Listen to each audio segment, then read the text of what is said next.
السلام علیکم ورحمۃ اللہ وبرکاتہ۔ الحمد للہ رب العالمین والصلاة والسلام علی سید الانبیاء والمرسلین وعلی آلہ واصحابہ اجمعین ومن تبعهم بإحسان إلى يوم الدین اما بعد۔ قال اللہ تبارک وتعالی فی القرآن المجید والفرقان الحمید۔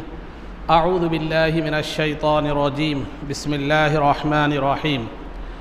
كل نفس ذائقة الموت، وقال تعالى في مقام آخر وما جعلنا لبشر من قبلك الخلد، صدق الله العظيم۔ قال الله تبارك وتعالى في شأن حبيبه صلى الله عليه وسلم: إن الله وملائكته يصلون على النبي يا أيها الذين آمنوا صلوا عليه وسلموا تسليما۔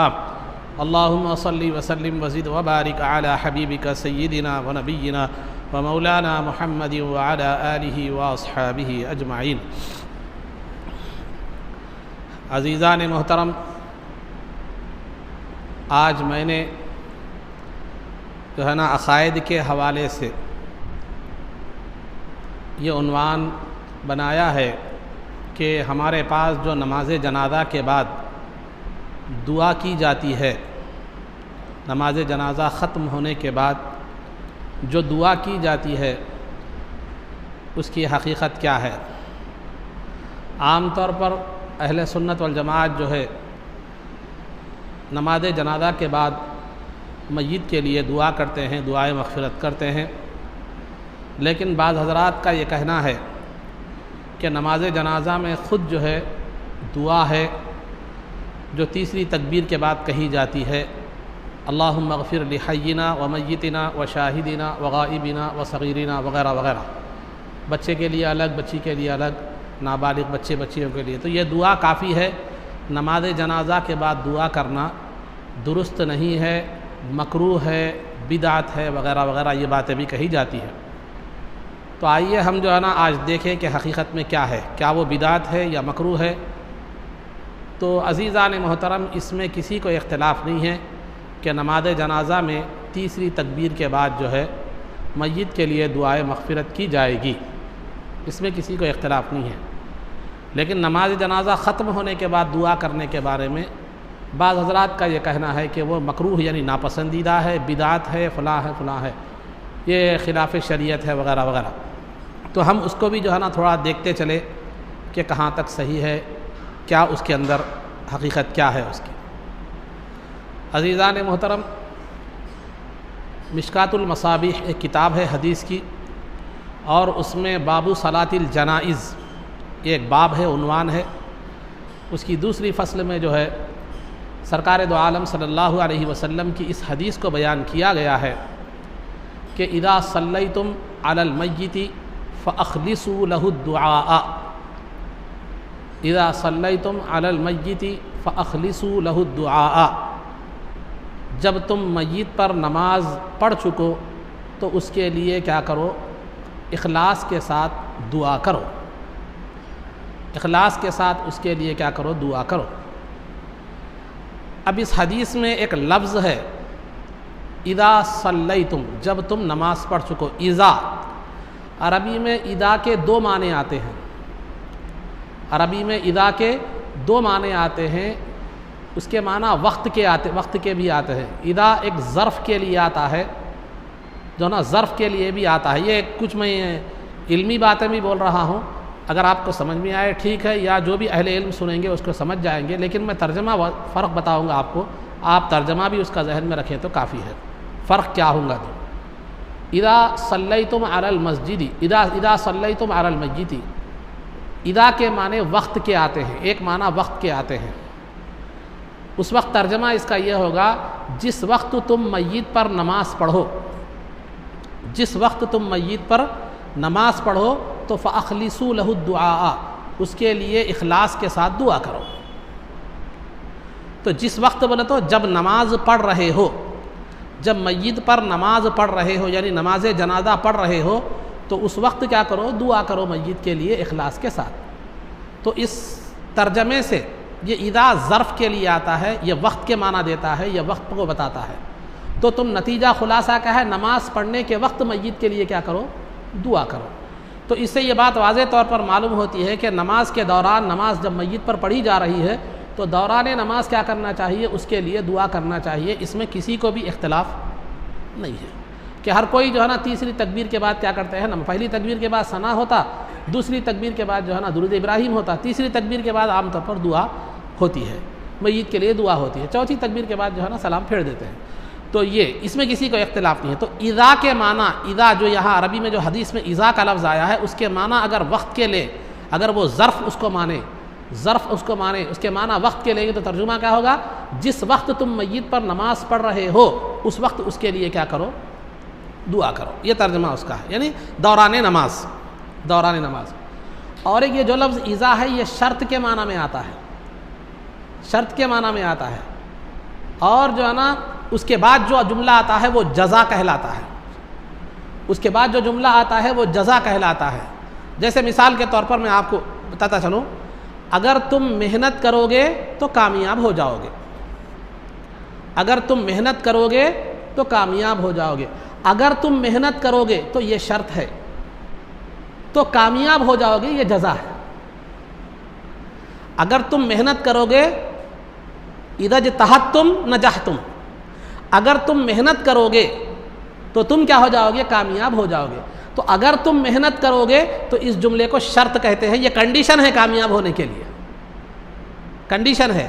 تو جب محنت کرو گے تو اس کی جزا، اس کا بدلہ کیا ملے گا؟ کامیابی کی شکل میں ملے گا، نجحتم، کامیابی کی شکل میں ملے گا۔ تو یہ اذا جو ہے شرط کے معنی میں بھی آتا ہے۔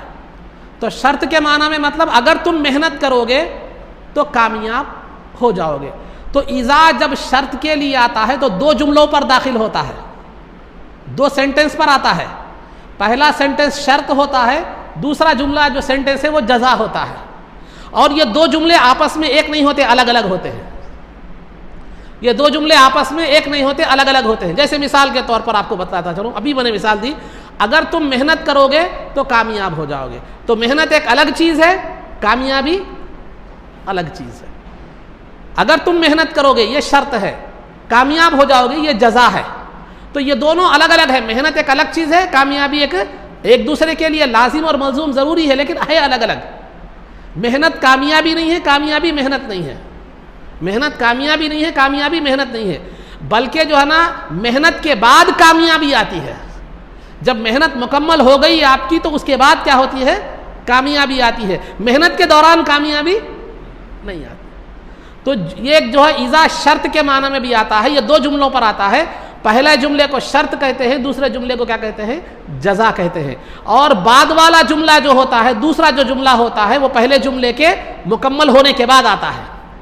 جیسے کہ تم محنت کرو گے، اگر تم محنت کرو گے، اگر اس کے وقت اس کے معنی کیا ہوتے ہیں؟ اذا کے اگر تم محنت کرو گے یا جب تم محنت کرو گے تو کیا ہو جاؤ گے؟ اگر تم محنت کرو گے تو کامیاب ہو جاؤ گے۔ تو کامیابی بعد میں آتی ہے، محنت کے اختتام کے بعد، محنت کے ختم ہونے کے بعد۔ تو یہ اذا شرط کے لیے آتا ہے۔ اب یہ بات سمجھنے کے بعد آپ آئیے، اذا صلیتم علی المسجد علی المیت فاخلصوا له الدعاء، کہ اگر تم جو ہے اگر تم میت پر نماز پڑھ لو، تمہارے نماز پڑھنے کا عمل مکمل ہو جائے تو اس کے بعد کیا کرو؟ میت کے لیے خالص کیا کرو؟ دعا کرو۔ جیسے جب تمہاری محنت ہو جائے تو اس کے بعد کیا ہوتی ہے؟ کامیابی آتی ہے۔ تو یہ دو جملے الگ الگ ہوتے ہیں، یہ دو جملے الگ الگ ہوتے ہیں۔ نماز الگ ہے، دعا الگ ہے، نماز الگ ہے، دعا جو ہے نا الگ ہے۔ نماز اذا کو اگر آپ شرط کے معنی میں مانیں گے تو لہذا نماز پڑھنے کے بعد کیا ہوگی؟ دعا ہوگی۔ وہاں اگر اذا کو آپ وقت کے معنی میں مانیں گے تو جس وقت تم نماز پڑھ رہے ہو دوران نماز کیا کرو؟ دعا کرو۔ تو حدیث میں دو ترجموں کی بھی گنجائش ہے، حدیث میں دو ترجموں کی بھی گنجائش ہے کہ تم دوران نماز اذا کو آپ وقت اور ظرف کے لیے مانتے ہیں تو تم دوران نماز میت کے لیے دعا کرو، یہ معنی نکلتے ہیں۔ اذا کو اگر شرط کے معنی میں آتے ہیں تو مانتے ہیں تو کیا ہے؟ جب تم نماز ختم کر چکو، پڑھ چکو تو اس کے بعد میت کے لیے کیا کرو؟ دعا کرو۔ یہ دو معنی بھی آتے ہیں، یہ دو معنی بھی آتے ہیں۔ اور اذا شرط کے معنی میں ہے، یہ اس کی علامت یہ ہوتی ہے کہ اس کے بعد والے جملے پر فا آتا ہے، فا۔ اذا صلیتم علی المیت فاخلصوا له الدعاء، جو جملہ سیکنڈ جملہ جو سیکنڈ سینٹنس جزا والا ہوتا ہے وہ کیا ہے, اس پر فا آتا ہے. اذا صلیتم علی المیت, جب تم میت پر نماز پڑھ چکو تو فاخلصوا له الدعاء, نماز پڑھنے کے بعد اس کے لیے کیا کرو, دعا کرو. تو حدیث میں دو چیزوں کی بھی گنجائش ہے, نماز کے دوران میت کے لیے دعا کرنے کی اور نماز کے بعد میت کے لیے دعا کرنے کی. اب نماز کے دوران میت کے لیے دعا کرنے میں کسی کو اختلاف نہیں ہے, کسی کو بھی کسی بھی مکتب فکر میں اختلاف نہیں ہے, لیکن نماز کے بعد میت کو دعا کرنے کے بارے میں اختلاف پایا جاتا ہے کہ بعض حضرات کہتے ہیں کہ یہ مکروہ ہے, بعض کہتے ہیں بدعت ہے, احادیث میں اس کی کوئی گنجائش نہیں ہے, صحابہ سے اس کا کوئی ثبوت نہیں ہے, فلاں فلاں فلاں یہ باتیں کہی جاتی ہے.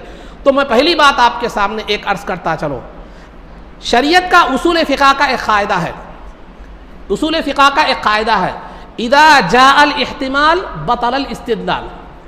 جب کسی چیز میں احتمال آ جاتا ہے, کب کسی لفظ میں کسی جملے میں دو معنی کا احتمال آ جاتا ہے, تو آپ کسی ایک کے ذریعے سے استدلال کر کے دلیل, کسی ایک کو دلیل بنا کر دوسرے کو غلط قرار نہیں دے سکتے. کیونکہ دو کی بھی کامن سینس سے بھی اگر آپ سوچیں تو بھی جب کسی چیز میں دو کا احتمال ہے, دو باتوں کا بھی جو ہے احتمال ہے, تو اب اگر آپ ایک بات لے رہے ہیں, لے لیجیے, آپ کو اختیار ہے, لیکن دوسرے کو غلط بولنے کی گنجائش نہیں ہے کیونکہ اس کا بھی احتمال ہے. تو جب حدیث میں دو چیزوں کا بھی احتمال ہے کہ نماز کے دوران بھی تم دعا کرو, نماز کے بعد بھی دعا کرو, دو معنی کا بھی احتمال ہے, تو نماز کے دوران کے معنی اگر آپ لیتے ہیں تو لے لیجیے, لیکن دوسرے معنی کو غلط نہیں کہہ سکتے, دوسرے معنی کو غلط نہیں کہا جا سکتا, کیونکہ آپ وہ ایک معنی لے کر دوسرے کو غلط قرار نہیں دے سکتے, کیونکہ وہاں دوسرے معنی کا بھی احتمال ہے. پہلی تو بات قاعدے کی یہ ہے, قاعدے کی بات یہ ہے. دوسری بات میں آپ کو ایک بتاتا چلوں, جو ہے ایک آدمی ہے, دیکھیے ہم ہو یا کوئی بھی ہو, نماز کے دوران دعا کرنے میں کسی کو اختلاف نہیں ہے. اختلاف کس میں ہے, نماز کے بعد دعا کرنے میں اختلاف ہے. تو لہذا ایک آدمی ہے جو صرف نماز کے دوران دعا کا قائل ہے, نماز کے دوران دعا کا قائل ہے, اس نے نماز کے دوران دعا کر لی, نماز کے بعد دعا نہیں کی.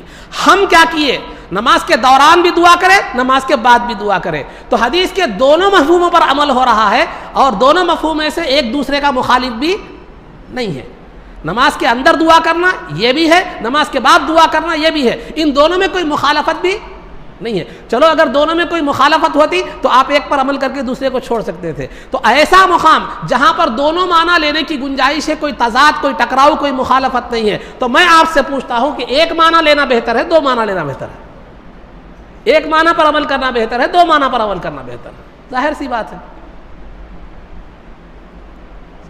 اور دعا کی تو فضیلت آئی ہے, میت پر دعا کرنے کی فضیلت کی احادیث میں ذکر نہیں کر رہا ہوں, اب کئی حدیثیں میت کے لیے دعا کی فضیلت پر آئی ہیں, فلاں فلاں فلاں بہت سی آئی ہے.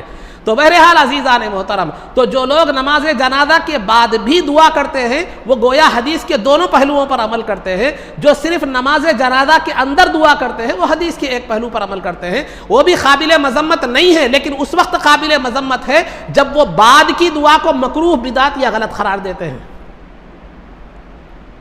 اور یہ کہتے ہیں کہ حدیث میں صحابہ سے یہ چیز ثابت نہیں ہے. آئیے اس بات پر میں آپ کے سامنے بتاتا چلو.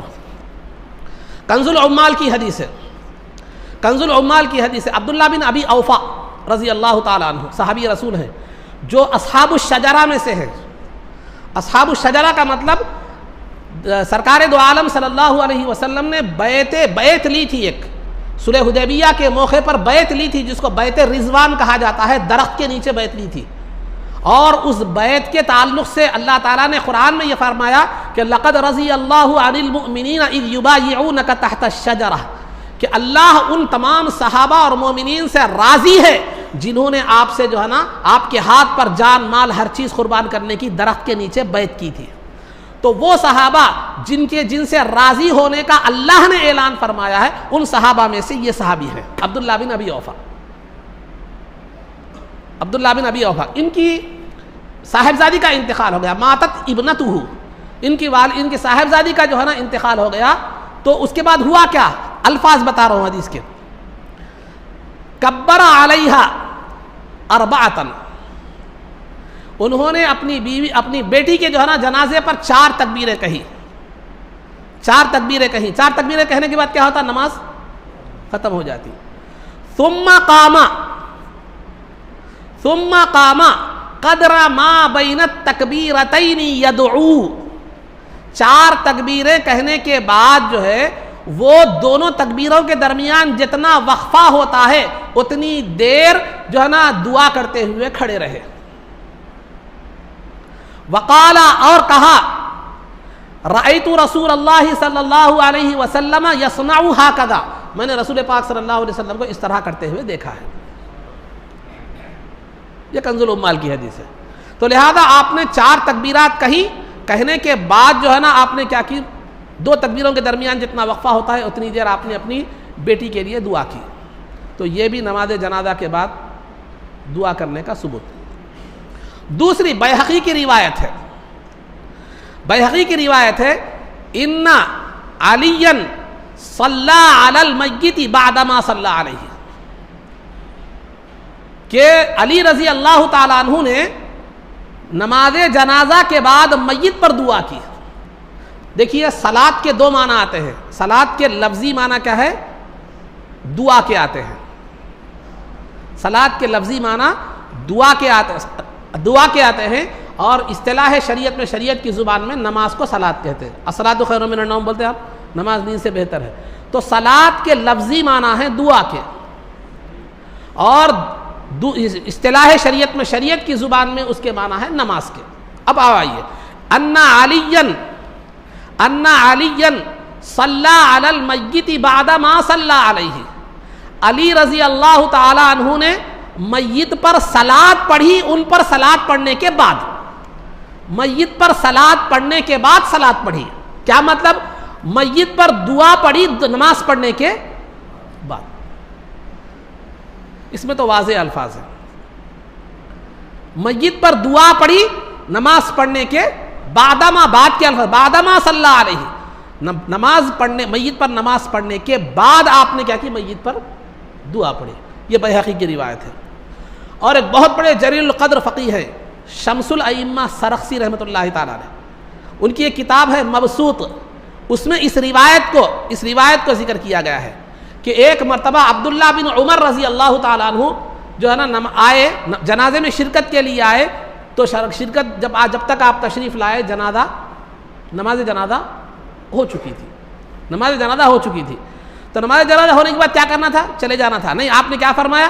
ان سبقتمونی علیہ بالصلاۃ علیہ لا تسبقونی بالدعاء، کہ اے لوگو اگر تم نے مجھ سے پہلے اس پر نماز جنازہ پڑھ چکے ہو، تم نماز جنازہ مجھ سے پہلے پڑھ چکے ہو، تو مجھ سے پہلے دعا مت کرو، ہم سب مل کر دعا کریں گے.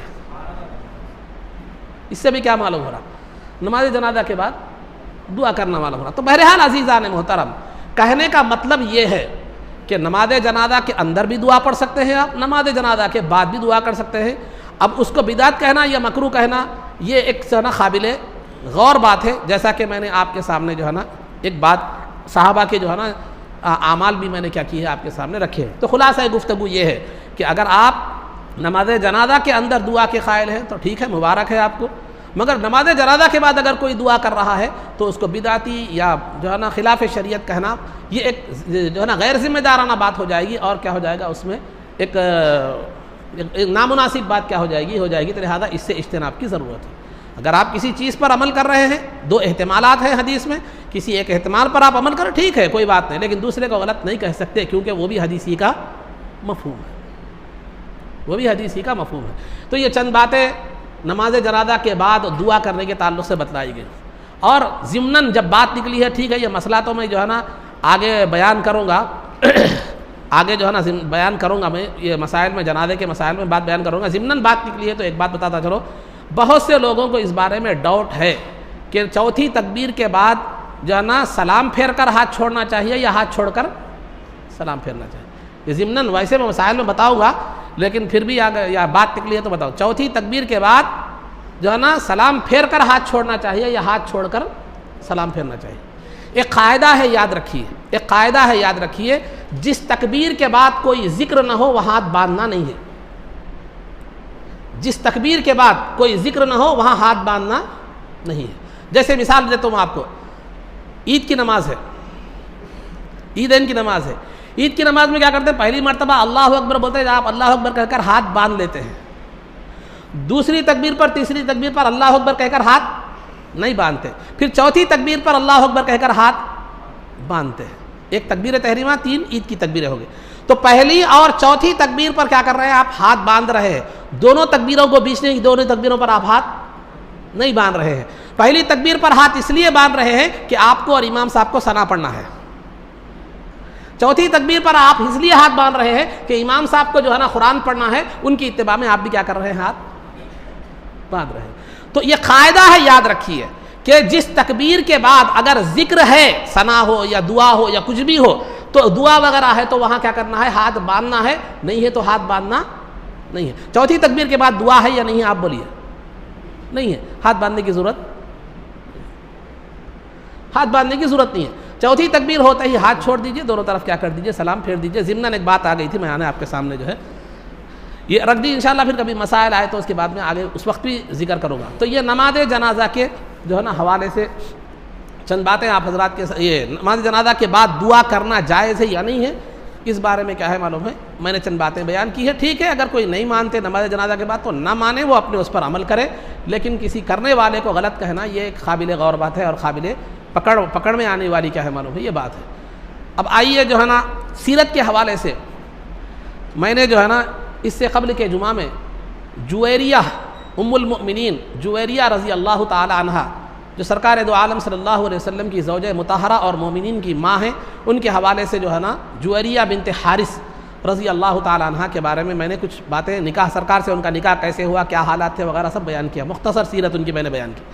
اب رہا آج جو جس ام المؤمنین ہماری جس ماں اور سرکار دو عالم صلی اللہ علیہ وسلم کی جس زوجہ مطہرہ کا میں ذکر کرنا جا رہا ہوں، ان کو دنیا ام حبیبہ رضی اللہ تعالی عنہ کے نام سے یاد ہے. ام حبیبہ بنت ابی سفیان، یہ ام حبیبہ جو ہے نا یہ ابو سفیان کی صاحبزادی ہیں. ابو سفیان یہ صحابی رسول ہیں، فتح مکہ کے وقت کیا کیے؟ ایمان لائے، اور امیر معاویہ رضی اللہ تعالیٰ عنہ کی بہن ہیں. ام حبیبہ رضی اللہ تعالی عنہ یہ ابو سفیان بن حرب کی صاحبزادی ہیں، اور جو ہے نا امیر معاویہ رضی اللہ تعالی عنہ کی جو ہے یہ بہن ہے. تو لہذا یہ جو ہے نا ام حبیبہ رضی اللہ تعالی عنہ کا اصل نام جو ہے رملہ تھا. ان کا اصل نام کیا تھا؟ رملہ تھا. لیکن چونکہ ان کی کنیت ام حبیبہ ہے، ان کی کنیت ام حبیبہ ہے. کنیت کہتے ہیں بیٹے کے یا بیٹی کے نام پر جو نام رکھا جاتا ہے اس کو، جیسے سرکار کو کیا بولتے ہیں؟ ابو القاسم بولتے ہیں. ابو القاسم کا مطلب قاسم رضی اللہ تعالیٰ عنہ کے والد گرامی. ابو کے معنی والد گرامی. تو آپ کے صاحبزادے قاسم رضی اللہ تعالیٰ عنہ تھے، اس وجہ سے سرکار کی کنیت کیا ہے؟ ابو القاسم ہے. اور ایک صاحبزادے کا نام ابراہیم تھا، ان کے نام پر سرکار کی کنیت کا ہے ابو ابراہیم. دو بھی ہے سرکار کی کنیت. تو ام حبیبہ مانے حبیبہ کی ماں، حبیبہ کی ماں. ان کا نام اصل رملہ تھا، بیٹی کے نام پر ان کی کنیت کیا تھی؟ ام حبیبہ تھی، یعنی حبیبہ کی ماں ان کی بیٹی تھی. یہ نبی پاک صلی اللہ علیہ وسلم نے 40 سال کی عمر میں اعلان نبوت فرمایا. تو اعلان نبوت سے تقریباً 17 سال پہلے جو ہے نا یہ پیدا ہوئی تھی. اعلان نبوت سے تقریباً 17 سال جو ہے نا پہلے یہ پیدا ہوئی تھی. جب سرکار نے اعلان نبوت فرمایا تو اس وقت یہ 17 سال کی عمر کی تھی. والد کا نام تو جو ہے نا ابو سفیان تھا، اور والدہ کا نام صفیہ بنت ابی العاص تھا. صفیہ بنت ابی العاص تھا. اور والدہ جو ہے عثمان غنی رضی اللہ تعالیٰ عنہ کی پھوپھی تھیں، جو تیسرے خلیفہ ہیں. تیسرے خلیفہ عثمان غنی رضی اللہ تعالیٰ عنہ، ان کی پھوپھی تھی صفیہ بنت ابی العاص، جو ام حبیبہ رضی اللہ تعالیٰ عنہ کی والدہ تھی. تو عزیزان محترم، ان کا پہلا نکاح عبید اللہ بن جحش سے ہوا تھا. یہ ابو سفیان رضی اللہ تعالیٰ عنہ تو بعد میں فتح مکہ کے موقع پر اسلام لائے، لیکن یہ پہلے ہی اسلام لا چکی تھی. یہ اور ان کے شوہر پہلے ہی مسلمان جو ہے نا ہو چکے تھے. ان کے شوہر پہلے نصرانی تھے، بعد میں اسلام لائے. تو لہذا ان کے شوہر پہلے ہی اسلام لا چکے تھے. میں نے آپ کو سابق میں سیرت کے حوالے سے بتلایا ہے کہ 5 جو ہے نا یہ مسلمانوں نے جو ہے نا 5 نوبی میں وہاں پر ہجرت کی تھی حبشہ کی جانب. حبشہ کی جانب کیا کی تھی؟ ہجرت کی تھی. تو ہجرت کرنے والوں میں یہ بھی تھی. ہجرت کرنے والوں میں یہ اور ان کے شوہر ہجرت کر کے حبشہ کو گئی تھی، جہاں کا بادشاہ نجاشی اور عیسائی تھا، بعد میں مسلمان ہو گیا. تو یہ اس وقت ہے. تو لہذا پہلا نکاح ان کا عبید اللہ بن جحش سے ہوا ہے. بعض مقامات پر بعض کتابوں میں عبداللہ بھی لکھا ہوا ہے، لیکن عبداللہ نہیں ہے، وہ صحابی تھے. عبید اللہ بن جحش، عبید اللہ ہے اصل، عبید اللہ بن جحش سے ان کا نکاح ہوا تھا. یہ بھی مسلمان، وہ بھی مسلمان، والد سے پہلے یہ مسلمان ہو چکی تھی اور ہجرت کر کے حبشہ کو چلے گئی تھی. حبشہ کو چلے گئی تھی. تو حبشہ کو جانے کے بعد ہوا یہ کہ ایک رات انہوں نے خواب میں دیکھا اپنے شوہر کو بہت بری حالت میں، چہرہ بڑا بھیانک تھا، بری حالت میں جو ہے نا شوہر کو انہوں نے بری حالت میں جو ہے خواب میں دیکھا. خواب میں دیکھنے کے بعد جب صبح بیدار ہوئی تو معلوم ہوا کہ شوہر اسلام سے پھر کر نصرانی ہو گیا ہے. شوہر اسلام سے پھر کر کیا ہو گیا ہے، جو ہے نا نصرانی ہو گیا ہے.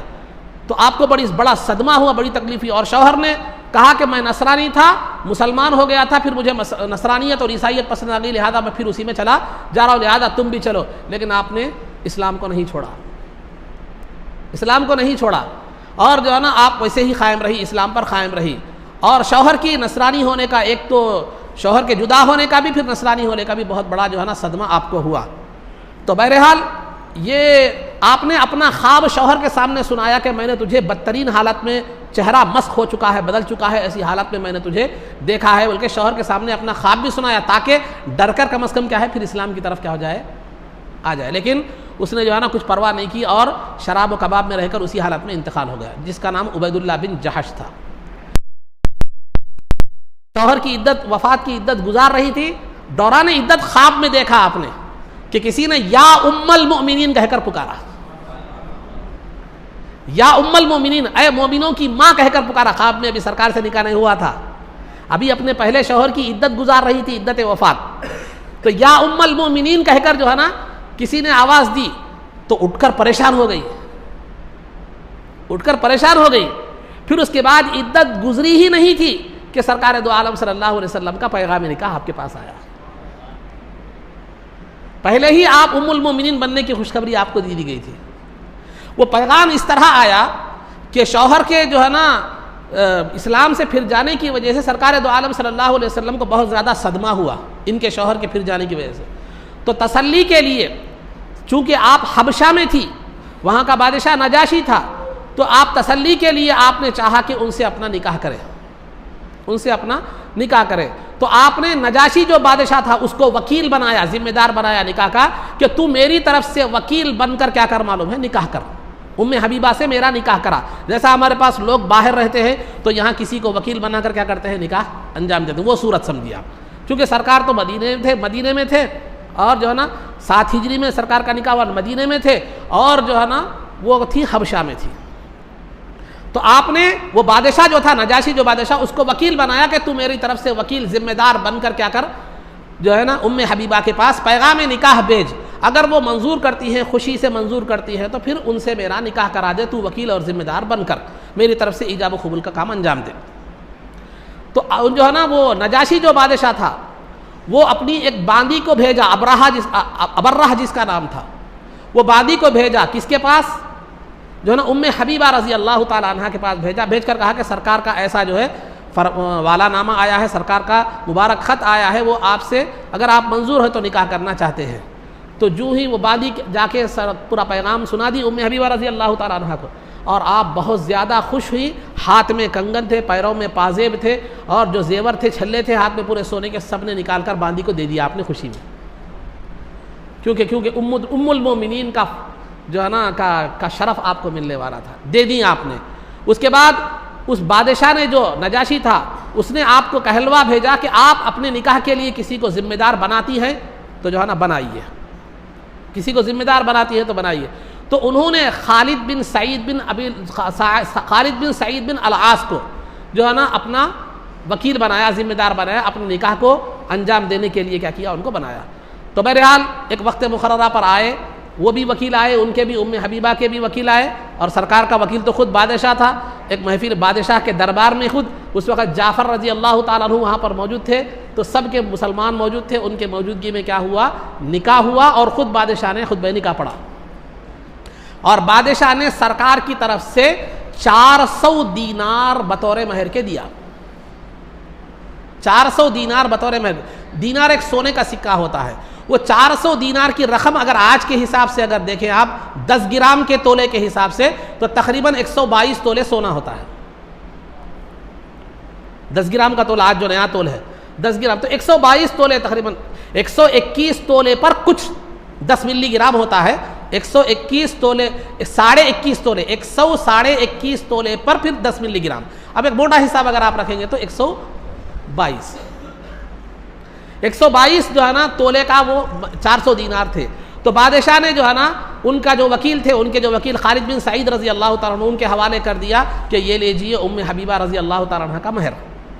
جب ام حبیبہ رضی اللہ تعالیٰ عنہ کو مہر پہنچا ادھر خط لکھ کر سرکار کو بتلا دیا بادشاہ نے کہ میں نے کیا ہے آپ کا نکاح کر دیا ہے. تو سرکار نے بھی اس کو قبول جو ہے نا فرما لیا. اس کے بعد جو ہے نا بادشاہ نے وہ جو باندھی تھی ابرہ جس کا نام تھا جس کو پیغام دے کر بادشاہ نے بھیجا تھا وہ باندھی جب جو ہے نا ام حبیبہ رضی اللہ تعالیٰ عنہ کے پاس آئی تو آپ نے مہر کے نکاح کا جو مہر تھا 400 دینار اس میں سے 50 دینار اسے پھر دینا چاہا تو اس نے پہلے کے بھی کنگن جو ہے نا واپس کر دیے اور یہ 50 دینار بھی واپس کر دیے اور کہا کہ جو ہے نا کہ میرے بادشاہ نے کہا ہے کہ میں آپ سے کچھ بھی نہ لوں اور میرے لیے سعادت مندی کی بات یہی ہے کہ میں نے بھی سرکار پر ایمان لا لیا ہے.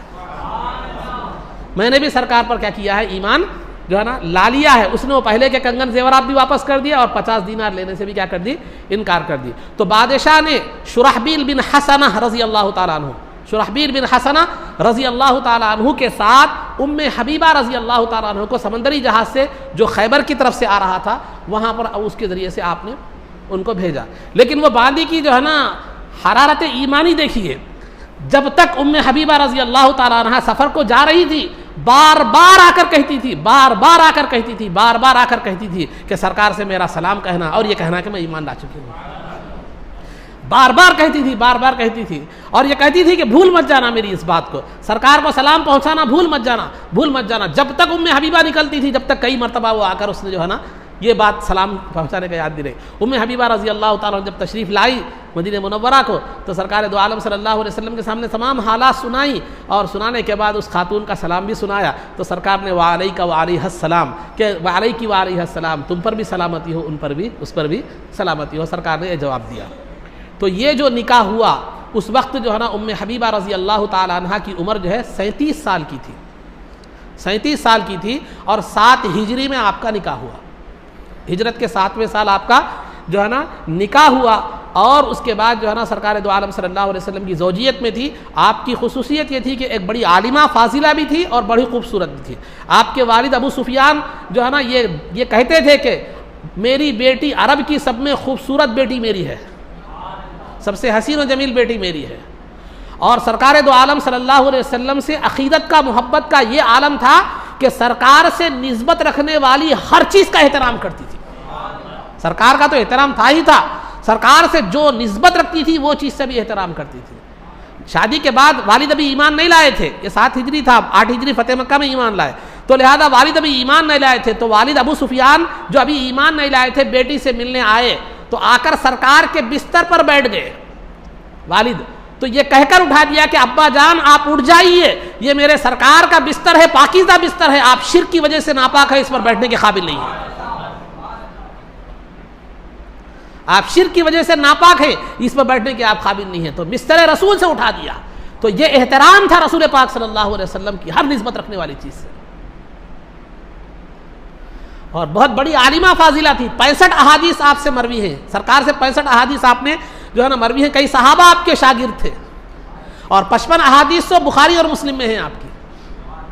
سرکار کی صحابہ اور سرکار کی جو ہے نا جو ازواج مطہرات میں سے 3 ازواج مطہرات ایسی تھی جو بڑی عالمہ و فاضلہ تھی اور احادیث کی کثرت سے انہوں نے کی روایت کیا ہے اور بیان کیا ہے. سب سے پہلے بی بی عائشہ تھی, دوسری ام سلمہ تھی, تیسرے مقام پر ام حبیبہ رضی اللہ تعالیٰ عنہ تھی. جب جو ہے نا سرکار آپ کا وصال جو ہوا 44 ہجری میں ہوا, 44 ہجری میں ہوا, اس وقت آپ کی عمر مبارک 74 برس کی تھی, 74 سال کی تھی. جب وصال کا وقت قریب آیا تو بی بی عائشہ کو, ام سلمہ کو بلایا, سب کو بلا کر کہی کہ دیکھو ہمارا رشتہ جو ہے ایک سوتن کا رشتہ ہے اور سوتنوں کے درمیان عام طور پر اونچ نیچ ہوتی رہتی ہے, لہذا مجھے معاف کر دینا اگر مجھ سے کوئی تکلیف تمہیں ہوئی ہے. اللہ تمہاری بھی مغفرت فرمائے۔ تو ان ازواج نے بھی جو ہے نا ان سے بھی معافی چاہی اور ایک دوسرے کو جو ہے نا مغفرت کی دعا کی۔ تو لہذا یہ 44 ہجری میں آپ کا وصال ہوا۔ یہ تھا مختصر تذکرہ سیدتنا ام المؤمنین ام حبیبہ رضی اللہ تعالی عنہا، جن کا اصل نام رملہ تھا۔ تو یہ چند باتیں آپ کے سامنے جو ہے نا بیان کی گئی، یہ سیرت کے حوالے سے۔ مسائل کے حوالے سے میں نے آپ کو جو ہے نا گزشتہ قبلے کے مسائل بیان کیے تھے، قبلے کی طرف رخ کرنے کے حوالے وہ باتیں مسائل بیان کیے تھے، اور ایک بات یہ بھی میں نے بیان کی تھی کہ سواری میں نماز کیسے پڑھنا چاہیے، وہ بھی بتلایا تھا میں نے۔ سواری میں نے نماز جو ہے نا کیسے پڑھنا چاہیے وہ بتلایا تھا۔ دیکھیے پھر بھی میں اور ایک جو آج کا جو مسئلہ میں بتانا چاہ رہا ہوں وہ اس سے ریلیٹڈ ہے، اس سے تعلق ہے، اس لیے پھر وہ مسئلے کو میں بیان کرتا ہوں کہ اگر آپ سواری میں سفر کر رہے ہیں، سواری میں سفر کر رہے ہیں تو اس میں دو صورتیں ہیں۔ ایک تو یہ کہ وہ سواری آپ کے کنٹرول اور قابو میں ہے یا کنٹرول اور قابو میں نہیں ہے، سواری کنٹرول یا قابو میں ہے یا کنٹرول اور قابو میں نہیں ہے۔ اگر آپ کی خود کنٹرول میں ہے، آپ کی خود گاڑی ہے یا بس والا ایسا ہے کہ وہ کہاں بھی روک سکتا ہے، جیسا بس ٹریولس والے کیا کرتے ہیں روکتے ہیں لوگوں کے کہنے پر، تو لہذا اگر قابو میں ہے تو پھر آپ کو سواری پر نماز پڑھنے کی اجازت نہیں ہے، اتر کر نماز پڑھنی آپ کو چاہیے۔ اگر سواری آپ کے قابو میں نہیں ہے، سواری آپ کے قابو میں نہیں ہے، وہ ڈرائیور جو ہے نا آپ کو نہیں، جیسے ٹرین ہے، جہاز ہے، اب جہاز روکو بولے کہاں روکیں گے، ان روکا تو بھی آپ پڑھتے ہیں کہاں، تو بہرحال تو جہاز ہے، ٹرین ہے، تو وہ جو ہے نا باہر نکل کو پڑھتوں بن گئے، تو بہرحال وہ جو ہے نا جماعت بنا کے تو وہ رہے، تو اگر وہ سواری آپ کے کنٹرول میں نہیں ہے، جیسے ٹرین ہے، جہاز ہے یا کوئی بھی بس ہے کوئی بھی، مگر آپ کے کہنے پر وہ رکا نہیں سکتا، تو اس کی دو صورتیں ہیں۔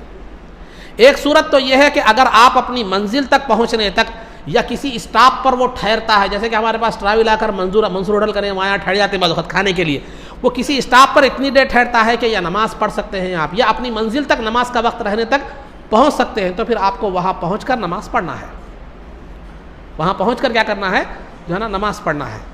نہیں، اگر آپ کو منزل تک بھی پہنچنے تک آپ کی نماز کا وقت نہیں رہتا، یا بس والا آپ کی نماز کا وقت رہتے کہیں پر رکانے والا نہیں ہے، تو آپ وہ بس ہو یا ٹرین ہو یا جہاز ہو، اس میں کیا کریں گے، نماز کیا کریں گے، ادا کریں گے۔ اور ادا کرتے وقت کیا کریں گے، کھڑے ہو کر رکوع اور سجود اور قبلے کی طرف رخ کر کے جیسے نماز پڑھتے ہیں ویسے نماز پڑھیں گے، کھڑے ہو کر رکوع اور سجود اور جو ہے نا قبلے کی طرف رخ کر کے نماز پڑھتے پڑھیں گے۔ پہلے قبلے کی طرف رخ کریں گے، بس کا رخ بدلتا چلا جائے تو کیا کریں گے، آپ بھی قبلہ بدلتے ہوئے چلے جائیں گے۔ کھڑے ہو کر نماز پڑھ سکتے ہیں تو کھڑے ہو کر پڑھیں گے، اگرچہ کہ کچھ پکڑ کر ہی کیوں نہ ہو، سیٹ وغیرہ کو پکڑ کر ہی کھڑے رہنا پڑے، بس شیک ہوتی نا گاڑی، تو ٹرین تو زیادہ نہیں ہوتی، بس ہوتی بس اوقات، تو جو ہے نا تو اگر کھڑے ہونے میں دشواری ہو رہی ہے مگر تھوڑا سا سہارا لینے سے آپ ٹھہر سکتے ہیں تو ٹھہر کر نماز پڑھیں گے، رکوع اور سجود کے ساتھ قبلے کی طرف رخ کر کے نماز پڑھیں گے۔ نہیں، کھڑے ہونے کی چانس نہیں ہے، چکر آتی ہے آپ کو، یا شیک ہونے کی وجہ سے گر جاتے ہیں ویسا ہے، یا کھڑے ہو کر صحیح نماز نہیں پڑھ سکتے، یا رکوع ازدحام پبلک ٹریفک اتنی ہے کہ جو ہے نا آپ سجدہ رکوع صحیح نہیں کر سکتے، تو اس وقت اور آپ قبلے کی طرف رخ کرنا بھی آپ کے لیے چلتی بس میں ممکن نہیں ہے، تو اس وقت کیا کریں گے آپ، اس وقت تو نماز پڑھ لیں گے ایک مصلی کی طرح، ایک نماز پڑھنے والے کی طرح، جیسا ممکن ہو ویسا نماز پڑھ لیں گے۔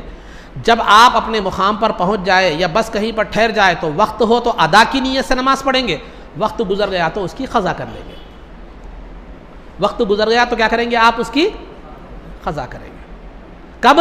جبکہ آپ نے پورے شرائط کے ساتھ نماز بس میں ادا نہ کی ہو، قبلے کی طرف رخ نہ کیا ہو، اور قیام صحیح نہ کیا ہو، رکوع صحیح نہیں ہو سکا، سجدہ صحیح نہیں، پورا صحیح ہو گیا تو آپ کو قضا کرنے کی ضرورت نہیں ہے۔ صحیح نہیں ہوا، اتوں میں سے کوئی ایک چیز بھی صحیح نہیں ہوئی، قبلے کی طرف رخ نہیں کر سکے، یا آپ کھڑے رہنے کی قوت تھی آپ کے پاس، پیرا ہونا سب صحیح تھے، گھٹنوں میں درد نہیں تھا، لیکن گاڑی شیک ہونے کی وجہ سے آپ کیا کر سکے معلوم ہے، ٹھہر نہیں سکے، یا لوگوں کی ازدحام کی وجہ سے رکوع اور سجدہ صحیح نہیں کر سکے، تو ویسی صورت میں آپ کو اترنے کے بعد وقت رہے تو ادا کی نیت سے، وقت نہیں رہے تو قضا کی نیت سے نماز پڑھ لینی چاہیے۔ نہیں، اچھی طرح پڑھ لیے ہیں، قبلے کی طرف رخ بھی تھا، ٹھہر کر رکوع اور سجود کے ساتھ سب آپ نے اچھی طرح ادا کر لیے ہیں نماز، تو پھر اس صورت میں آپ کو دوہرا لینے کی ضرورت نہیں ہے۔ یہ گزشتہ جو میں مسئلہ بنا تھا اس کی وقت زیادہ ہو گیا تھا، تو ایک اس سے ریلیٹڈ جو یہ مسئلہ تھا یہ میں نے آپ کے سامنے بیان کر دیا۔ تو خلاصہ کیا ہے، گاڑی میں پڑھی گئی نماز جو ہے اگر آپ نے پورے طور پر صحیح پورے شرائط اور ارکان کے ساتھ ادا کی ہے تو پھر اس کو دہرا لینے کی ضرورت نہیں ہے. نہیں کسی ایک رکن میں بھی آپ نہیں صحیح ادا نہیں کر سکے تو اترنے کے بعد کسی مقام پر اسٹاپ پر ہو یا اپنی منزل پر پہنچنے کے بعد نماز کا وقت ہے تو ادا کی نیت سے پڑھ لیں گے, اور جو ہے نا نماز کا وقت نہیں ہے تو کیا کریں گے آپ قضا کی نیت سے پڑھ لیں گے. یہ ایک ہو گیا. یہ شرائط نماز میں سے قبلہ استقبال قبلہ یعنی قبلے کی طرف رخ کرنے کے حوالے سے میں نے کیا ہے یہ مسائل سابق میں بیان کیے تھے, کچھ چیز رہ گئی تھی وہ میں نے بیان. اب جو ہے نا شرائط نماز میں سے اور ایک شرط کیا ہے, پہلا آپ کو بتائے تھے شرائط نماز تسلسل کے ساتھ بیان کیے جا رہے ہیں, بدن کا پاک ہونا, کپڑوں کا پاک ہونا, نماز پڑھنے کی جگہ کا پاک ہونا, ستر عورت ہونا اور استقبال قبلہ ہونا. اب رہا نیت. نیت کہتے ہیں دل کے ارادے کو, نیت کہتے ہیں دل کے ارادے کو. نیت یہ جو نا یہ نیت دل کے سرکار کے زمانے میں, صحابہ کے زمانے میں, تابعین کے زمانے میں, تبع تابعین کے زمانے میں, یہ سب کے سب زمانوں میں صرف دل سے نیت ہوتی تھی. بعد میں فقہاء اکرام نے دل اور زبان دونوں کو یکجا کرنے کے لیے زبان کی نیت کو رواج دیا اور اس کو بہتر قرار دیا. زبان سے جو نیت کر 2 رکعت نماز پڑھتا ہوں وہ پڑھتا ہوں, بلکہ نیت وہ نہیں ہے جو دل میں ہے, وہ نیت ہے. اصل زبان سے آپ کہہ لے بھی تو ہو جائے گا, نہ کہہ لے بھی تو کچھ نہیں ہوگا. دل میں اگر نیت ہو تو کافی ہے. نیت کہتے ہیں دل کے ارادے کو, دل کے ارادے کو. اور یہ جو زبان سے جو نیت کرتے ہیں 2 رکعت 4 رکعت کی جو نیت کرتے ہیں وہ بعد میں ہے, وہ نہ صحابہ کے زمانے میں تھی, نہ تابعین کے زمانے میں, نہ تبع تابعین کے زمانے میں, کسی کے زمانے میں نہیں تھی. بعد میں جو ہے نا تاکہ اب دل میں نیت ہے, یہاں ذہن آدمی کا کدھر کدھر کی رہتا, کبھی دکان میں رہتا, کبھی دعوت میں رہتا, کبھی جو ہے نا پریشانیاں بہت ہے, تو لہذا ادھر ادھر ذہن نہ رہے. زبان سے جب بولتا رہے گا تو ایک کنسنٹریشن جو توجہ ہوتی ہے وہ ایک طرف ہو جاتی. اسی لیے دل کے ساتھ ساتھ زبان کی نیت کو بھی فقہا نے بہتر قرار دیا ہے. زبان سے نہ بھی کریں, دل میں نیت ہو تو کافی ہے. زبان سے نیت, دل میں نیت ہو تو جو ہے نا کافی ہے. اور اگر آپ جو ہے نا نیت کیسے, نیت کا درجہ کیا ہے, آپ جو ہے نا نیت کا دل میں نیت کا کیسا اعتبار ہے. آپ دل میں نیت کر لیے بول کے کیسا معلوم ہونا, دل میں نیت کر لیے بول کے کیسا معلوم ہونا. آپ کی نیت دل میں جو ہوتی ہے وہ کس معیار کی ہونی چاہیے, کس درجے کی ہونی چاہیے کہ جس کی بنیاد پر کہا جا سکے آپ نے نماز کی نیت کی ہے. مثال کے طور پر آپ نماز کے لیے کھڑے, جمعہ کی نماز لے لیجیے. جمعہ کی نماز کھڑے ہوئے, کوئی آ کے پوچھے کون سی نماز پڑھ رہے ہیں, جمعہ کی بول کے فوراً بول دینا, جمعہ کی بول کے فوراً بول دینا, تو سمجھ جائیے آپ کے دل میں نماز کی نیت ہے. کون سی نماز پڑھ رہے ہیں, تو جمعہ کی بولے تو آپ کے دل میں نیت نہیں. پوچھتے ہی فوراً آپ بتا دینا کہ جو ہے نا یہ نماز پڑھ رہا ہوں, تو آپ کی دل کی نیت ہے. یہ اتنی بھی نیت کیا ہے کافی ہے. اتنی بھی نیت کیا ہے, اتنا ارادہ پوچھتے ہی بغیر کسی غور و فکر کرے کہ آپ بول دینا کہ یہ نماز میں پڑھ رہا ہوں, تو اس کو کہتے ہیں دل کی نیت. یہ درجہ نیت کا ہے, تو یہ معتبر ہے. نیت نہیں ہے کی نہیں کی, کیا کی نہیں کی بولے تو وہ ویسا نہیں رہتا, اس کو نیت نہیں کہتے, آپ کی نماز نہیں ہوتی. یہ نیت کا, دل میں نیت ہونے کا معیار یہ ہے. اور اگر آپ دل میں ایک نیت کرے اور زبان سے ایک نیت کر لیے تو بھی دل میں جو نیت کرے ہیں اسی کا اعتبار ہوگا, زبان کا اعتبار نہیں ہوگا, زبان کا اعتبار نہیں ہوگا. جیسے مثال کے طور پر اب آپ جمعہ کی نماز کے لیے کھڑے ہیں, دل میں تو نیت یہ ہے کہ جمعہ کی نماز کی نیت ہے, نیت تو جمعہ کی نماز کی ہے, لیکن زبان سے ظہر کے الفاظ نکل گئے. الفاظ زبان سے نکلتے ہیں تو اس کا کوئی اعتبار نہیں, آپ کی جمعہ کی نماز ہی ہوگی. الٹا کر دیا سمجھو, دل میں عصر کی نیت ہے, زبان سے جمعہ کے الفاظ نکل گئے تو آپ کی نماز نہیں ہوتی. اعتبار نیت کا ہوگا, اعتبار نیت کا ہوگا. سمجھ میں آ رہی بات؟ تو نیت اصل ہے, تو نیت جو ہوگا وہی ہوگا. اور دوسرا جو ہے رکعتوں کی نیت کرنا اور منہ میرا کعبہ شریف کی طرف, یہ نیت کرنا ضروری نہیں ہے. کر لے تو بہتر ہے, نہیں تو کوئی بات نہیں. میں 4 رکعت نماز ادا کرتا ہوں, 2 رکعت نماز ادا کرتا ہوں جو کہتے ہیں آپ, یہ رکعت کی منہ میرا کعبہ شریف کی طرف, یہ نیت کرنا ضروری نہیں ہے. کر لے تو بہتر ہے, ورنہ چھوڑ بھی دے تو کوئی گناہ نہیں ہے. آپ کو نیت کیا چیزوں کی کرنی ضروری ہے, نیت کرنی ضروری ہے. یہ فجر کی نماز, ظہر کی نماز یا وتر کی نماز. پھر وتر کی ہے تو کون سی ہے, واجب الوتر ہے, صلاۃ الوتر ہے, عید کی ہے, عید ہے تو پھر عید الفطر کی ہے یا عید الاضحیٰ کی ہے. تو فرض یا واجب کون سی نماز ہے, نیت میں آپ کو اس کو متعین کرنا, اس کو خاص کرنا ضروری ہے. میں فجر کی نماز پڑھتا ہوں, اب جمعہ ہے, جمعہ کی نماز پڑھتا ہوں. عصر ہے, عصر کی نماز پڑھتا ہوں. یہ نماز کی نیت کرنا کیا ہے معلوم ہے, ضروری ہے. فرض ہو تو فرض کی نماز کی نیت کا تعین کرنا, خاص کرنا. واجب ہو تو واجب، کون سا واجب ہے؟ وطر کا واجب ہے یا عید الفطر کا واجب ہے یا عید الاضحیٰ کا واجب ہے، یہ واجب کی نیت کرنا بھی دل میں ضروری ہے۔ سنت نماز ہے، خواہ وہ سنت نماز یہ عام نمازوں کی ہو، تراویح کی نماز ہو یا نفل نماز ہو، اس میں آپ کو جو ہے نا نیت کرنی، نماز کی نیت کرنی ضروری، کرے تو بہتر ہے ورنہ کوئی ضروری نہیں ہے، یعنی صرف نماز کی نیت کرے تو بھی کافی ہے۔ سنت نماز کے لیے آپ کھڑے ہو رہے ہیں، نماز پڑھتا ہوں کی نیت ہو تو بھی کافی ہے۔ سنت نماز پڑھتا ہوں، جوہر کی 4 رکعت سنت نماز پڑھتا ہوں، یہ پڑھ لے تو بہتر ہے، نہ پڑھ لے تو یہ نیت نہ کریں تو کوئی نہیں ہے۔ سنت نماز کے لیے نماز کا تعین کرنا، خاص کرنا ضروری نہیں ہے۔ فرض نماز کے لیے آپ کو جو ہے نا نماز کا تعین کرنا، اس کو خاص کرنا ضروری ہے۔ فجر کی نماز ہے، ظہر کی نماز ہے، یہ ہے۔ اگر آپ قضا نماز پڑھ رہے ہیں تو نماز کے ساتھ ساتھ دن کا تعین کرنا، خاص کرنا بھی ضروری ہے۔ مثال کے طور پر آج جمعہ ہے، کل کی ظہر کی نماز آپ کی چھوٹ گئی تھی، میں کل کی یعنی جمعرات کی ظہر کی نماز ادا کرتا ہوں، یا کل کی ظہر کی نماز کیا کرتا ہوں؟ ادا کرتا ہوں۔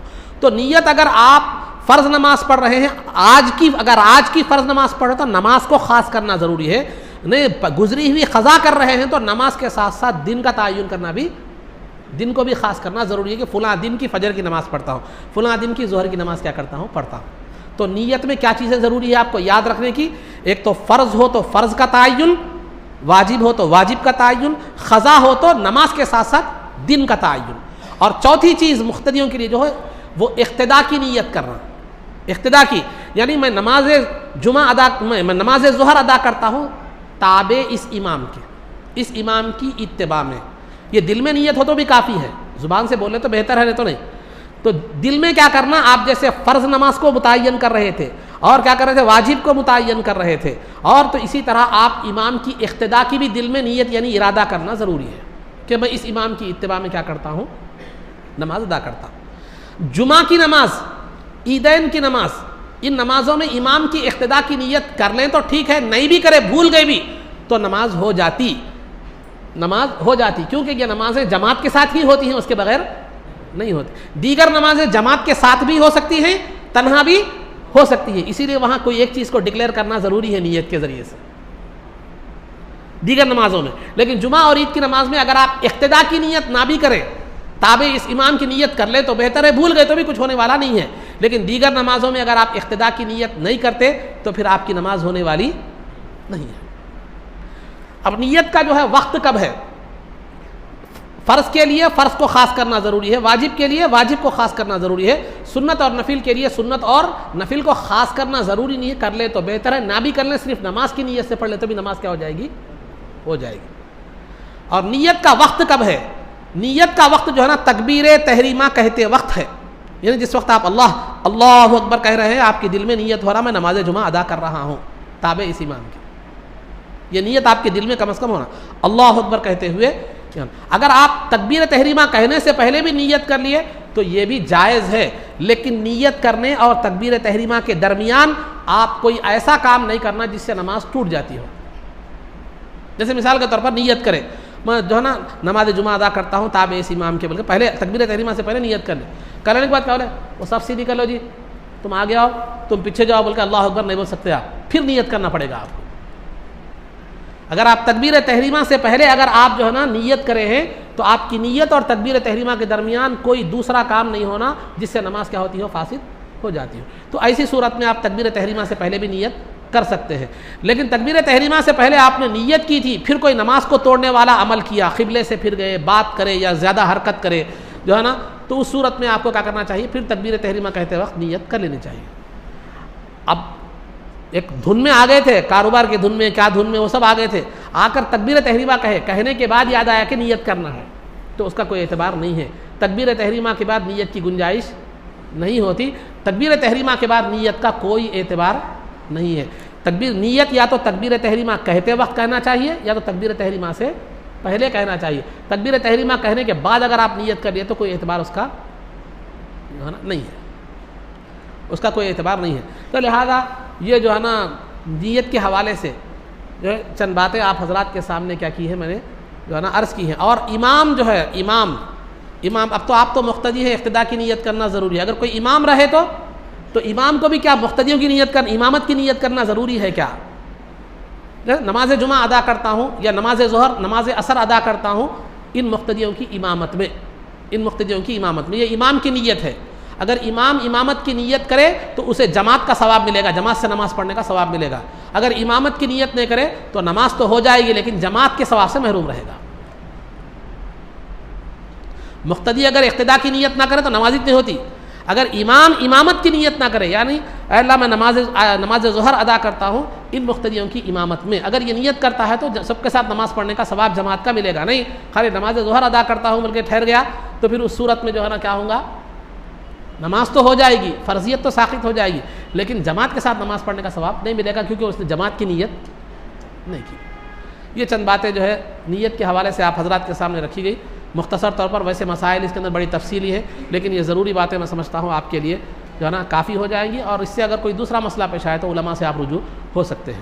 یہ مسائل پہ آداب کے حوالے سے میں جو ہے نا آپ کے سامنے آداب بیان کر رہا تھا، نماز کے آداب، نماز میں آدمی کو کن آداب کا لحاظ رکھنا چاہیے۔ تو سب سے جو ہے نا میں نے سب سے پہلے یہ کہا تھا کہ کپڑے ڈھنگ کے ہونا، طہارت کا لحاظ رکھنا، مسواک کرنا، اچھے کپڑے پہن کے جانا، فلاں جو میں نے سابق میں ذکر کر دیا تھا۔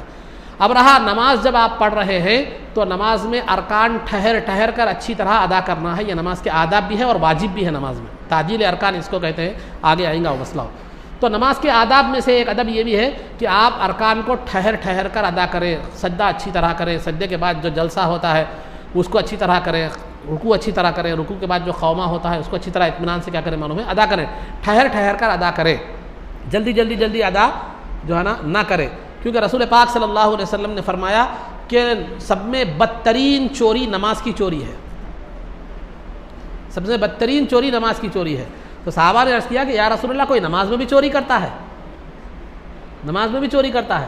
تو سرکار نے فرمایا ہاں، سب میں بدترین چور اور چوری نماز کی وہ ہے کہ آدمی کیا کرے، رکوع اور سجدہ صحیح طور پر، ارکان صحیح طور پر ادا نہ کرے، جلدی کیا کرے، ادا کر دے، تو گویا وہ نماز کی چوری کر رہا ہے، وہ نماز کا چور ہے۔ اسی لیے تمام ارکان کو اچھی طرح ٹھہر کر کیا کرے، جو ہے نا ادا کرے، یہ ایک نماز کے آداب ہے۔ اور دوسرا یہ ہے کہ جب اذان ہو جائے تو فوراً نماز کے لیے تیاری شروع کر دیں، اذان ہو جائے تو فوراً نماز کے لیے کیا کرے، تیاری شروع کر دے۔ اذان ہونے کے بعد اب جب جائیں یہ کوتاہی کرنا یہ منافقوں کی عادت ہے، اور تیاری نہ کرنا یہ کافروں کا عمل ہے۔ اذان ہونے کے بعد نماز کی تیاری نہ کرنا یہ کافروں کا عمل ہے، عمل تو کر رہے ہیں لیکن سستی کر رہے ہیں، اب 5 منٹ کے بعد کریے، 5 منٹ کے بعد کریں گے، یہ کیا ہے، منافقوں کا عمل ہے۔ منافق نماز کے معاملے میں بڑے سست تھے، کیونکہ وَإِنَّهَا لَكَبِيرَةٌ إِلَّا عَلَى الْخَاشِعِينَ آیا ہے، نماز جو ہے نا بڑی شاخ گزرتی ہے مگر اللہ سے ڈرنے والوں کے لیے نہیں، منافقوں کے لیے، ابا جانا ہے بولے۔ اور نماز کا اذان ہونے کے بعد سننے کے بعد بھی نماز کے لیے تیاری نہ کرنا، نماز کے لیے نہیں آنا، یہ کافروں کا عمل ہے، مسلمان کا عمل نہیں، کیونکہ سرکار نے فرمایا کہ جو ہے نا بین العبد و بین الکفر الصلاۃ، اور کما قال علیہ الصلوۃ والسلام، بندے اور کفر کے درمیان جو فرق کرنے والی چیز ہے وہ نماز ہے۔ اگر بندہ نماز نہ پڑھے، اذان کے بعد نماز کو نہ آئے تو گویا اس نے کافروں جیسا عمل کیا۔ دیگر ائمہ کے پاس تو کافر ہی ہو جاتا ہوں، احناف کے پاس کافروں جیسا عمل کیا اس نے۔ تو لہذا نماز اذان ہوتے ہی فوراً کیا کرنا چاہیے، نماز کے لیے تیاری شروع کر دینی چاہیے۔ کیسے کرنی چاہیے؟ اگر آپ دکان میں ہیں یا جو ہے نا گھر میں ہے تو فوراً وضو اور طہارت وغیرہ سے فارغ ہو جائے، وہیں پر دکان میں یا مکان میں، اگر مکان میں تو سہولت رہتی ہے، دکان میں بھی اگر سہولت ہے تو وہیں ادا کریں۔ اگر نماز سے پہلے کچھ سنتیں ہیں تو سنت بھی وہیں ادا کر لیں، سنت بھی وہی کیا کر لیں، وہی ادا کر لیں۔ مغرب کی نماز میں اذان سے کچھ دیر پہلے کیا کریں، مسجد کو پہنچ جائیں تاکہ آپ تکبیر تحریمہ کے ساتھ جماعت میں کیا ہو سکے، شریک ہو سکے۔ تو لہذا سنت اگر نماز سے پہلے تو طہارت کر لیں، وضو کر لیں، اس کے بعد 4 رکعت سنت اپنی نماز میں گھر میں جو دکان میں وغیرہ پڑھ لے کر اس کے بعد فوراً مسجد میں آ جائے، آ کر جو ہے نا پہلی صف میں بیٹھے، پہلی صفوں کو پر کریں اور اس کے بعد نماز کے انتظار میں رہے۔ نماز کا انتظار کرنا بھی نماز میں ہونے کی طرح ثواب ہے۔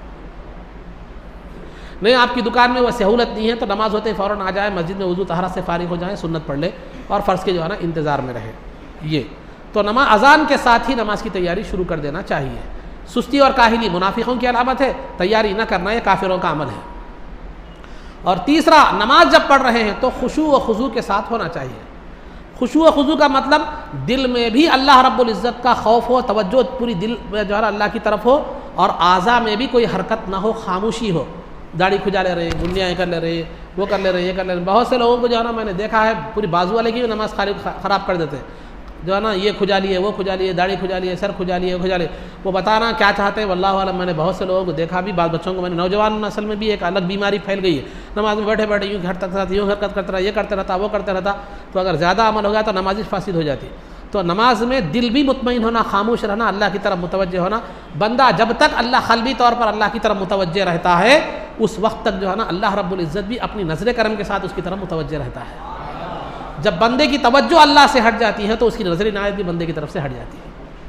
ظاہر میں بھی کوئی حرکت نہ ہو، سکون ہو، اعضاء میں حرکت نہ ہو، پیروں میں حرکت نہ ہو، اس میں حرکت نہ ہو، بلکہ سکون کے ساتھ کیا کرے، کھڑے رہیں، خشوع و خضوع کے ساتھ نماز جو ہے نا ادا کرے۔ جو نماز خشوع و خضوع کے ساتھ ادا کی جاتی ہے وہ خود بھی نورانی حالت میں ہوتی ہے اور پڑھنے والے کو بھی نورانیت بخشتی ہے اور دعا دیتی ہے۔ اور جو نماز بغیر خشوع و خضوع کے ادا کی جائے کہ دل میں بھی صحیح خیالات ادھر ادھر ہے، ظاہر میں بھی جو ہے نا گڑبڑ ہے، یا دونوں میں سے کسی ایک میں گڑبڑ ہے، تو وہ نماز تاریک حالت میں اللہ کی بارگاہ میں جاتی ہے اور جاتے جاتے کہتی ہے ضیعک اللہ کما ضیعتنی، اللہ تجھے برباد کر دے جیسا تو نے مجھے برباد کر دیا۔ وقت نکال رہے ہیں، آ رہے ہیں، سب کر رہے ہیں، تو پھر کم از کم جو ہے نا پوری توجہ کے ساتھ کرنا۔ کاروبار کرتے وقت پوری توجہ سے کرتے رہے، پیسے لیتے وقت، سامان دیتے وقت کہیں کو نقصان نہیں ہونا، بلکہ تو جیسی توجہ دنیا کو حاصل کرنے اور دینے کی دنیا کے کاروبار میں ہوتی ہے، ویسی توجہ عبادت میں بھی ہونی چاہیے۔ آنے کا 15 منٹ وہ بھی پورے دنیا کے دکھاں درداں لے کے آئے تو کیسا پھر وہ بھی سمجھے۔ ہاں، کاروبار میں جو ہے نا جیسے ہم پوری توجہ کے ساتھ پیسے گنتے وقت، لیتے وقت، کاروبار کرتے وقت جیسا پوری توجہ کے ساتھ کرتے دنیا کے، اللہ کی بارگاہ میں عبادت کے لیے 15 منٹ آ رہے ہیں تو کم از کم وہ تو بھی سکون ہونا چاہیے۔ اللہ مجھے بھی توفیق دے اور آپ کو بھی توفیق دے۔ بہرحال یہ نماز کے جو ہے نا آداب میں سے کچھ آداب آپ کے سامنے کیا کیے گئے، بیان کیے گئے۔ نماز کے ارکان ٹھہر کر ادا کرنا ہے، اور اذان ہوتے ہی فوراً نماز کی تیاری شروع کر دینا ہے۔ اور پھر تیسرا جو ہے نماز میں خشوع و خضوع ظاہری طور پر بھی اور باطنی طور پر بھی آدمی کے اندر ایک سوئی ہونا جو ہے نا چاہیے، ایک سوئی ہونی چاہیے۔ تو یہ چند باتیں آپ حضرات کے سامنے رکھیے گی۔ اللہ رب العزت سے دعا ہے جو کچھ بھی کہا گیا اس پر عمل کی توفیق رفیق عطا فرما، عزت و عافیت کی زندگی دے اور ایمان پر ہمارا خاتمہ فرما، رسول پاک صلی اللہ علیہ وسلم کے قدموں میں ہمارا حشر فرما، آپ کی شفاعت عظمیٰ سے ہم کو بہرور فرما، آپ کے دست مبارک سے جام کوثر پینا نصیب فرما، جنت میں آپ کی غلامی معیت اور رفاقت نصیب فرما۔ صلی اللہ تعالی وسلم علی خیر خلقہ سیدنا محمد و آلہ و صحبہ اجمعین برحمتک یا ارحم الراحمین والحمد للہ رب العالمین۔